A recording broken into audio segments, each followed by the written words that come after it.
ആയുർവേദത്തിലെ ദശമൂലം എന്ന് പറയുന്ന 10 ഔഷധ മൂലികകളിലെ ഒരു പ്രധാന ഔഷധമാണ് ഇത്. ഓരില എന്ന് പറയുന്ന ആയുർവേദ സസ്യമാണ്. ഓരില ഇതിന്റെ പ്രത്യേകത എന്താ? ഇതിന്റെ പ്രത്യേകത ദശമൂലങ്ങളിൽ ഒന്നാണ് ഓരില. വാദത്തെയും കഫത്തെയും ശമിപ്പിക്കാൻ ശേഷിയുണ്ട്. ഇതിന്റെ ദ്രവ്യ ഗുണം അതാണ്. ഇതെന്താ ചെയ്യണ്ടേ? ഇത് നമ്മൾ ഇതിന്റെ വേരും ഇലയുമാണ് ഔഷധമായിട്ട് ഉപയോഗിക്കാൻ എടുക്കുന്നത്.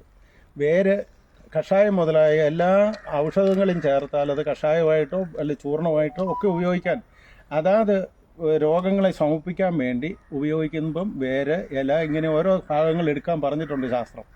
അതനുസരിച്ച് നമ്മൾ സ്വീകരിക്കും. ആയുർവേദത്തിന്റെ ഒരു കൂട്ടാണ്. ആയുർവേദത്തിലെ ദശമൂലം എന്ന് പറയുന്ന 10 ഔഷധ മൂലികകളിലെ ഒരു പ്രധാന ഔഷധമാണ് ഇത്. പൂവാണ് ഇത്?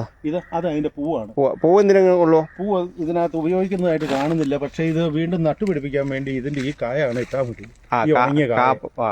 എവിടെയെങ്കിലൊക്കെ വെറുതെ തൂളിയാൽ മതി. ഇത് തന്നെ ഉണ്ടായിരിക്കും. ഇത് വനത്തിലൊക്കെ ഉണ്ടാകുന്ന ചെടിയാണിത്. ഇതിന്റെ ഈ ഇലയും വേരുമാണ് നമ്മൾ മെയിനായിട്ട് ഉപയോഗിക്കുന്നത്. വീഡിയോ ഇഷ്ടപ്പെട്ടാൽ ലൈക്ക് അടിക്കുകയും നിങ്ങളുടെ അഭിപ്രായങ്ങളും നിർദ്ദേശങ്ങളും കമന്റായി താഴെ രേഖപ്പെടുത്തുകയും ചെയ്യുമല്ലോ.